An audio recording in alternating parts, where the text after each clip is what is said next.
Ini kondisi bukit para pemanah dulu ya di waktu perang Uhud.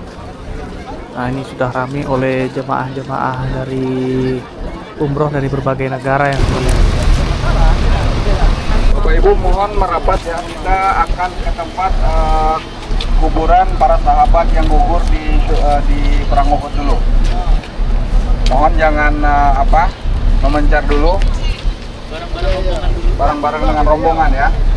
Kita akan menuju ke tempat kuburan sahabat yang gugur saat perang Uhud.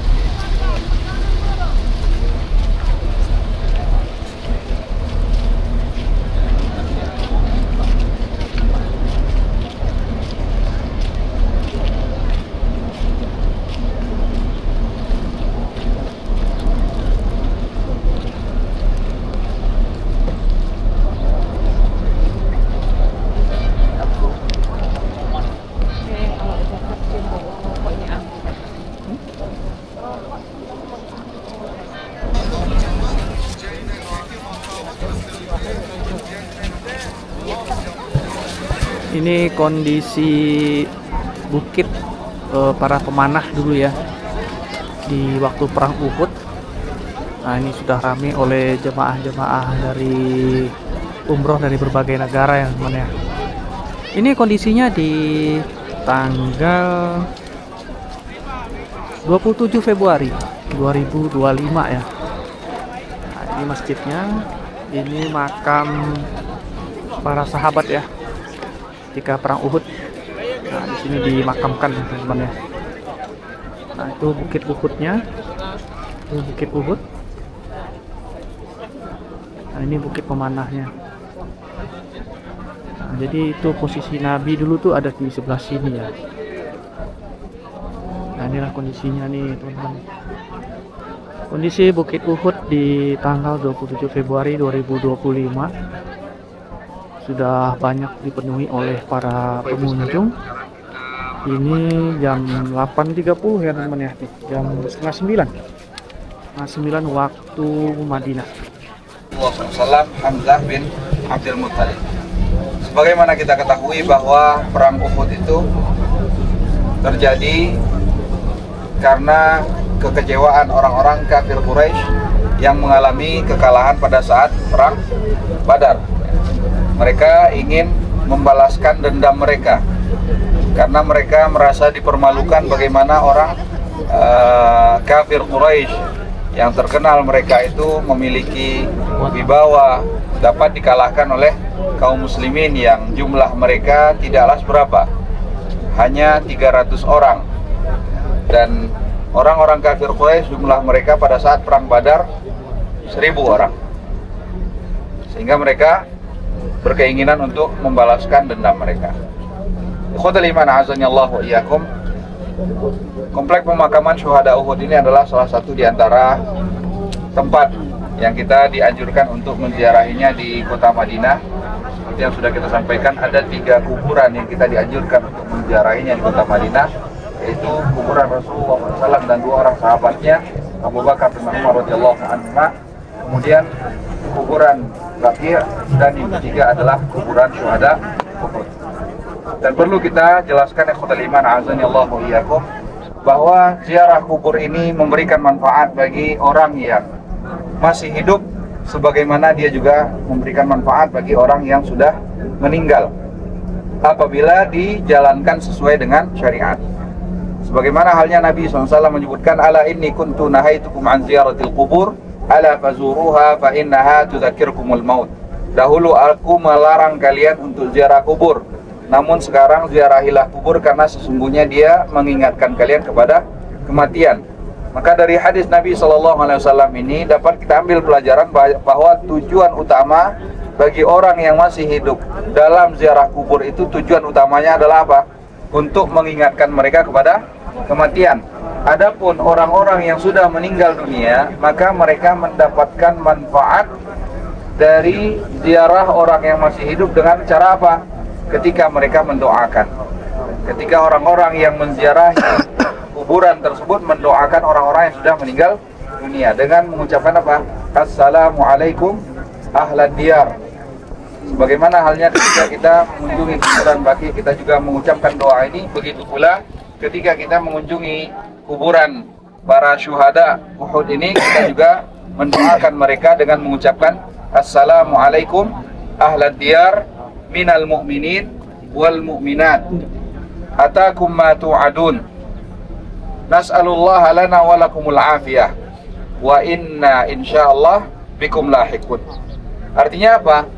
Assalamualaikum ahlad diyar, semoga Allah melimpahkan keselamatan bagi kalian, wahai penghuni kuburan.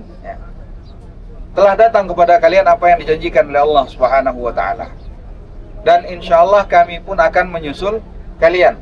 Kami meminta kepada Allah Subhanahu wa ta'ala agar Allah memberikan penjagaan afiah bagi kalian. Ini adalah doa yang kita dianjurkan untuk mengucapkannya ketika kita menziarahi kubur.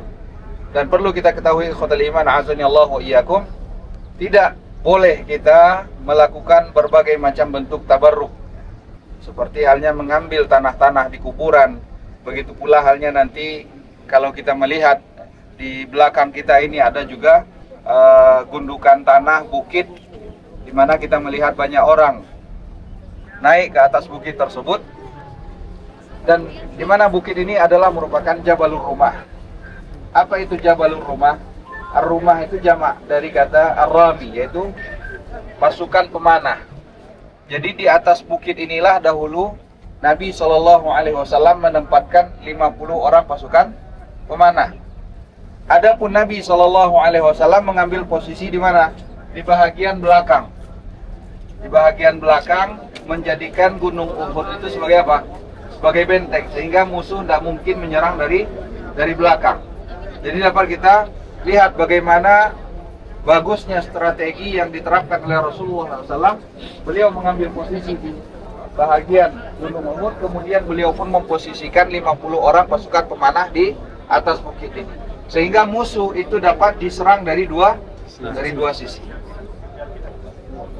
Nabi SAW mengatakan kepada para sahabat yang beliau tempatkan di atas bukit ini, beliau mengatakan la tabrahu makanakum, jangan kalian tinggalkan tempat kalian ini. Apapun kondisinya, jangan tinggalkan tempat ini. Kalian lihat kami menang atau kami kalah, jangan tinggalkan tempat ini.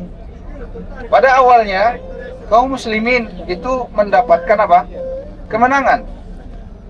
Ketika kaum muslimin mendapatkan kemenangan dan orang kafir Quraisy itu sudah kocar-kacir, mereka mulai lari, mulailah kaum muslimin mengumpulkan apa? Harta rampasan perang. Dan ini dilihat oleh sahabat-sahabat yang ditempatkan oleh Rasulullah SAW di atas Jabal Ar-Rumah tersebut. Sehingga di antara mereka ada yang mengatakan, ayo kita turun, kita bersama-sama dengan saudara-saudara kita untuk mengumpulkan harta rampasan perang. Lihat, harta ini apa? Dunia. Tapi pemimpin mereka mengatakan, ingatlah pesan Nabi SAW, la tabrahu makanakum, jangan tinggalkan tempat kalian ini apapun kondisinya. Jangan tinggalkan tempat kalian ini. Ingat kepada pesan Nabi SAW. Namun Allah Subhanahu wa ta'ala telah menetapkan sesuatu berdasarkan hikmah dari Allah SWT, ingin memberikan pelajaran bagi kita semuanya. Sehingga di antara mereka, walaupun sudah ada yang memperingatkan kepada pesan Nabi SAW, di antara mereka tetap ada yang turun. Dan hal ini dilihat oleh siapa? Salah seorang pimpinan pasukan kafir Quraisy saat itu, yaitu Khalid ibn Walid. Saat itu beliau masih dalam kondisi kafir, belum masuk Islam. Beliau melihat kondisi bukit itu kosong, pasukan pemanah sudah tidak ada lagi, sehingga beliau berpikir secara cepat, ini kesempatan untuk apa? Memukul kaum muslimin. Karena kaum muslimin sibuk dengan apa? Mengumpulkan harta rampasan perang. Sehingga beliau pun memutar naik ke atas bukit tersebut dan membunuh semua sahabat yang ada di atasnya, dan kemudian mereka pun menghujani kaum muslimin yang tengah sibuk mengumpulkan harta rampasan perang tersebut dengan panah dan yang lainnya, sehingga kondisi kaum muslimin kocar-kacir sampai-sampai mereka tidak tahu lagi mana yang sahabat, mana yang musuh. Sampai-sampai di antara yang gugur tersebut adalah ayah dari Hudzaifah ibn Yaman radhiyallahu anhu. Ayah beliau meninggal terbunuh oleh siapa? Oleh kaum muslimin sendiri. Karena sudah tidak tahu lagi mana yang kawan, mana yang lawan. Ikhwatal iman, azani Allah wa iyyakum. Allah memberikan pelajaran. Allah balikkan kemenangan yang sudah diberikan menjadi kekalahan. Akibat dari apa? Salah satu mereka meninggalkan perintah Rasulullah, menyelisih perintah Rasulullah SAW. Satu penyelisihan saja diberikan teguran oleh Allah dengan kekalahan. 70 orang sahabat gugur pada saat itu. Termasuk diantaranya adalah siapa? Orang yang paling dicintai oleh Rasulullah SAW, yaitu Hamzah bin Abdul Muttalib. Ini adalah merupakan satu pelajaran penting bagi kita. Satu penyelisihan saja Allah berikan pelajaran seperti itu. Tidakkah kita merasa sadar betapa banyaknya penyelisihan kita terhadap perintah Allah dan perintah Rasulullah SAW? Tidakkah kita merasa takut Allah SWT akan memberikan teguran pula? Maka sudah seharusnya kita kembali kepada Allah Subhanahu wa ta'ala.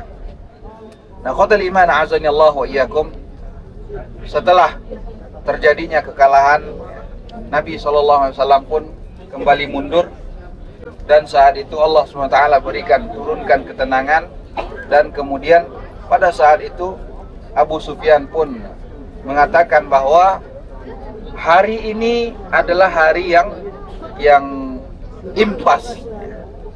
Kalian mendapatkan satu kemenangan dan saat ini pun kami mendapatkan kemenangan.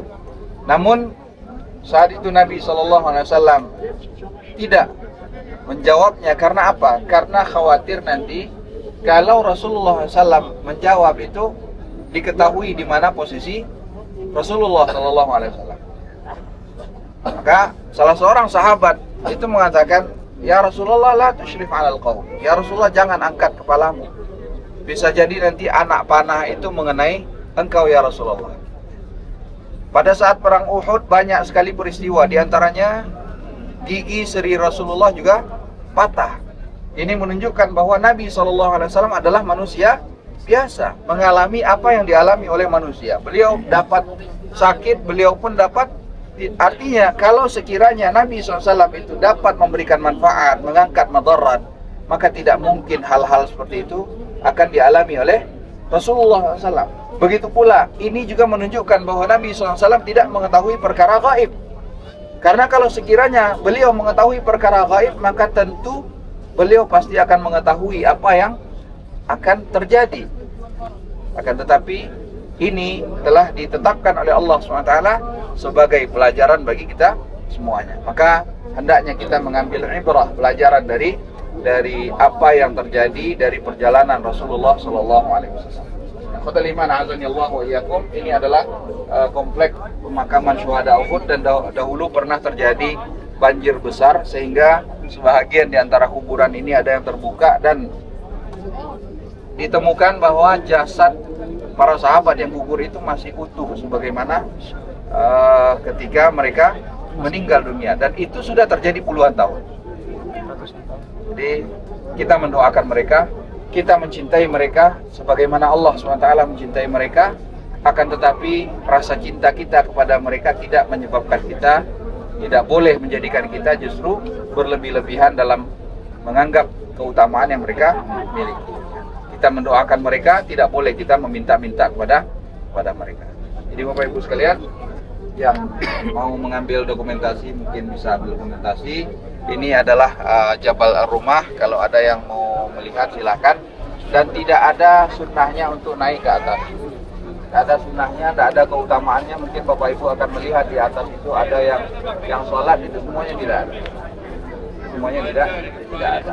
Juga mengambil bebatuan di sini atau tanahnya untuk dijadikan sebagai jimat ataupun semisalnya, itu juga adalah merupakan satu bentuk syirikan kepada Allah Subhanahu wa ta'ala.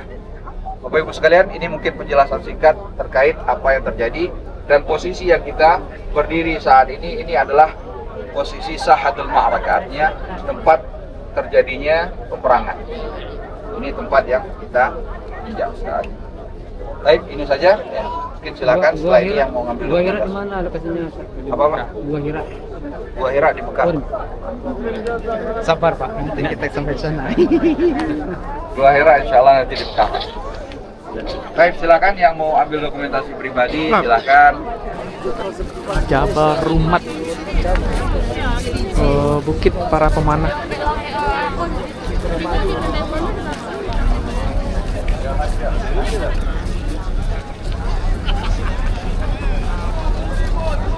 Ya, beginilah ramainya para jemaah-jemaah umroh dari seluruh negara yang datang ke kota suci Madinah.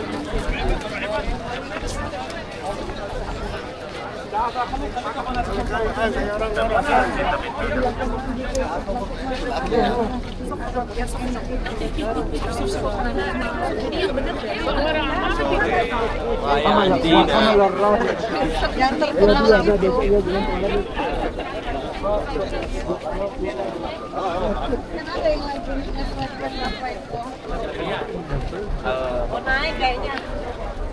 Apa namanya tuh? Ada.